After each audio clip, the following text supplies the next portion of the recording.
It's that time of year again, folks. Essen Spiel 24, just around the corner, and I have a superb top 10 games for you today, and this is absolutely one of the strongest years I have ever featured. Normally I've got stragglers at the bottom I'm squeezing in.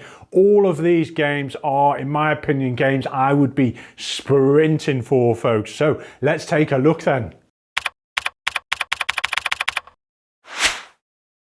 So welcome all to the channel. My name's Craig, and today, as I've already mentioned, the 10 games you guys need to be checking out at Essen Spiel here, one of the biggest trade shows in the world. Now, these games are games I've probably spoken about quite a lot over the channel in the last 3-4 months if you guys watch my monthly videos. So kicking off with number 10 then, we have a game about agriculture. It's called Far Land, and it's about settlers competing to score all these points, engaging in this agricultural area and developing and breeding your livestock. Now, it's set in this kind of alternative world on this different planet. It's got some quirky artwork, which it was the cover mainly that enticed me in. But once I started looking at some of the animals involved, it kind of reminded me of a game I do really enjoy, Happy Pigs. So if it can replicate that,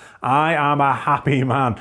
You know, that game had such a streamlined method to it of you all picking an action simultaneously, and then you reveal, and depending on how many people chose that action, determine the strength of it. Anyway, I digress. This game, yes, I like the look of it. So 2 to 4 players, 45 to 90 minutes. Shyam are board games. And it says you're in this thriving colony and you're one of these settlers. And obviously I've already mentioned you're trying to combine your agriculture with livestock to run and expand your operations. So you're developing this farm and you're working on these territories. It hasn't really got a lot more information. So on first impressions, didn't sound like there's a lot of meat to it. But there we are, number 10.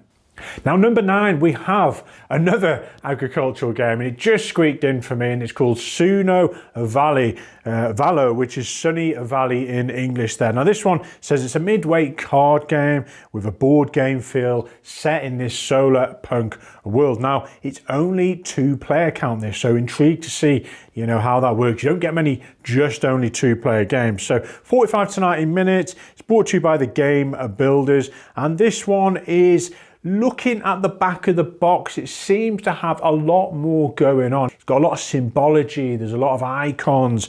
But yeah, this one, you're developing your farms, it's set in this solar punk world I've already mentioned, and there's a little bit more going on here. You're trying to compete to get these various cards that are going to develop your technologies and your innovation, and so it feels like there's a lot of intricacies and maybe some more, a bit more strategy to this one. So at number 8, a game I've actually just brought to you guys on the channel. It's called Earth 2053 Tipping Point. Now, this is a really unique game, and it featured highly on last year's Essen list because it's a co-op economic game, and you don't get many of these. Now, this game is all about running your nation. You've got boards in front of you, and you'll be governing and managing the budgets of all these various sectors like health and housing. And as you allocate expenditure, you're hoping to put these project cards from your hand out onto the board to try and defeat these events, because these events are adding sort of pollution to this very unique component, which is this seesaw.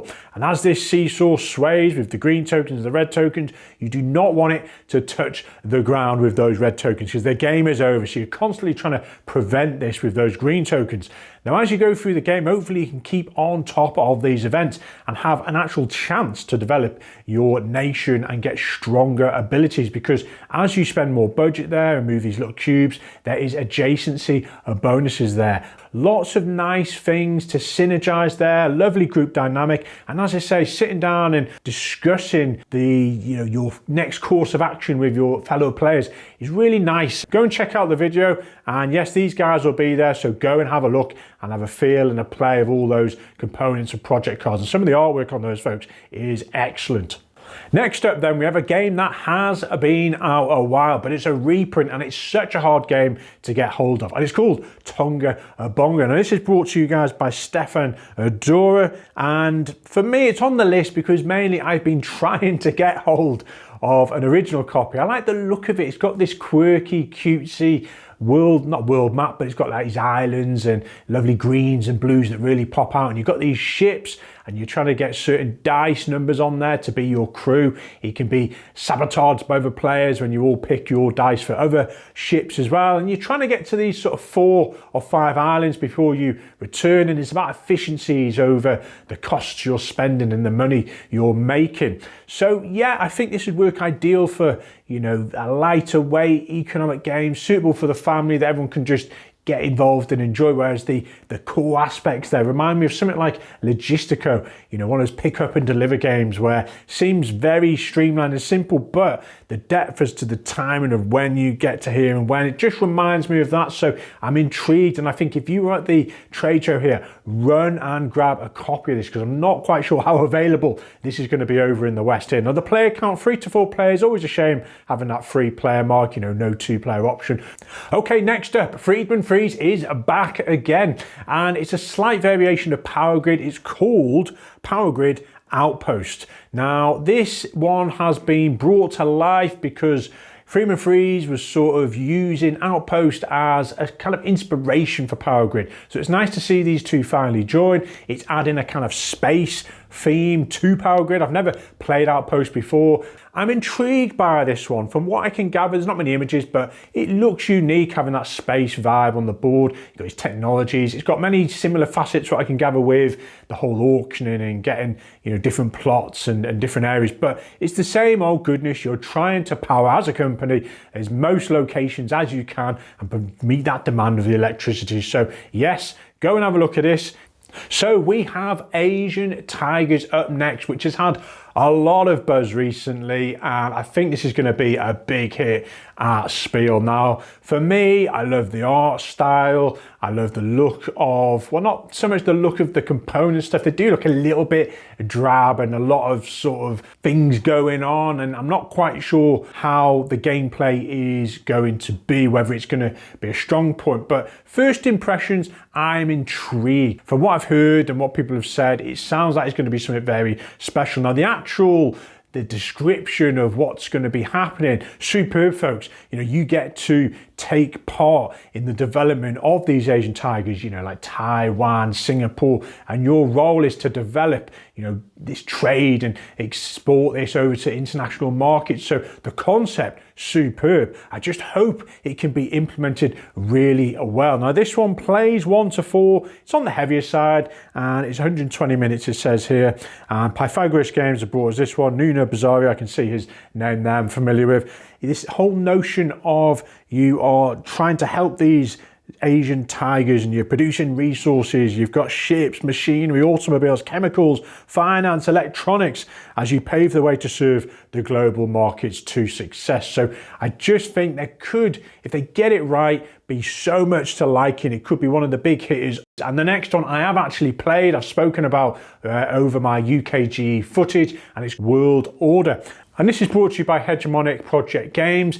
I really liked this game when I gave it a go. It's been one of my most anticipated games for the last year. You've got this world map and you're taking control of one of these asymmetrical nations. I was the US, you've got China, Russia, Europe, and it's this political tension set back in 2012 and this international relations of sending your dominance and your force out globally to attain allies and allegiances. And there's not so much conflict in it, it's more posturing and getting VPs for being in the right locations at the right time. But what was really special in my eyes was this nation in front of you and how you develop it and choose your options over which legislations you choose and which policy cards and how you trade with other nations. Are you going to develop those allegiances, or are you going to just go for selling things and get loads of money and getting those tanks out? Now, you guys know I like games like Imperial 2030. It's not quite scratching the same itch. That's just so streamlined and so much fun moving your pieces around the board and manipulating the most money from the shares and the bonds there. This isn't anything really like that, but what it is, it's for me a slightly more funner version of Hegemony. Now I like Hegemony, it just sometimes it's a hell of a task getting that game out, set up, teaching it, learning it and getting to grips with all the factions there. So for me, this is definitely a step down with complexity and adds a bit more fun. But don't be fooled, it's an educational game. It's showcasing the concepts of international relations very well. So if you like that type of vibe where you're getting a bit more meat to your game and better understanding of how maybe nations cooperate and work together, or sometimes not cooperate, then this is the game for you folks. So at number 3 then, we have a game that's been out a little while and I've spoken about it before. It's called Algae Inc. Now it's on the list here mainly because they are going to be present at Essen, and it's from the Game Brew, which unfortunately I believe are actually going out of business soon. So they're trying to ship out a load of copies. So getting this game now might be your last chance. It'd be, slim pickings if you get a reprint of this. Now, the actual game itself, you are kind of competing as supervisors to develop and enhance these sort of very biochemical algae type things, and you've got these scientists and engineers, and you try to progress this development and get products to market, and it looks rather complex looking at the board and heading over to this kind of Europe type map and making your fortunes there. 90 to 120 minutes. I'm pessimistic that that's going to be on target, but 1 to 4 players, the weighted is over 4 on the BGG, so be warned. But I like the look of this, folks, and I think for you guys who are after the heavier, crunchier games, this is one to check out and take advantage of if you can get a copy there. Just go and grab it, test it out later, and let me know how you get on. But yes, Algae Inc, folks.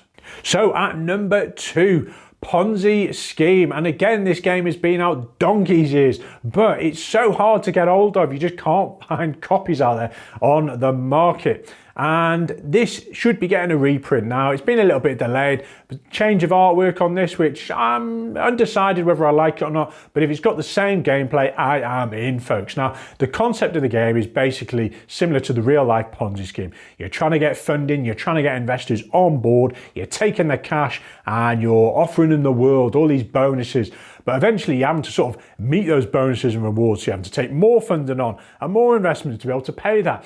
And then gradually some poor soul is going to go bankrupt and they are out of the game.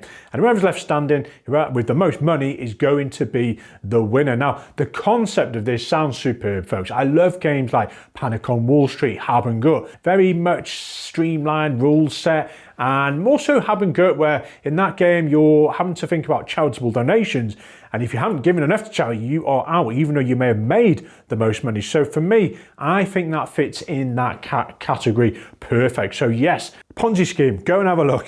And finally then, the game which I think you guys should be running for, sprinting for, and it's called Foundations of Metropolis. Now this game is a kind of re-implementation of Foundations of Rome, which was a glorious, overly produced game, which was extortionately priced, very difficult to get hold of. So I have been very much looking forward to seeing that game and the gameplay coming to, this different theme and working. And this has got that construction vibe, and you're building these lots of land, and in front of you, you've got all these different buildings. And eventually you're putting these out, trying to get various income versus VP type strategy. And as you place them out, you're competing over plots of land. So it reminds me of something like Acquire, where it's very streamlined and you're just having a lot of fun, very simple decisions, not many choices to choose from, but the depth and the timing are fascinating. So I cannot wait to play this. And I have actually got a copy, guys. So this game came out at Gen Con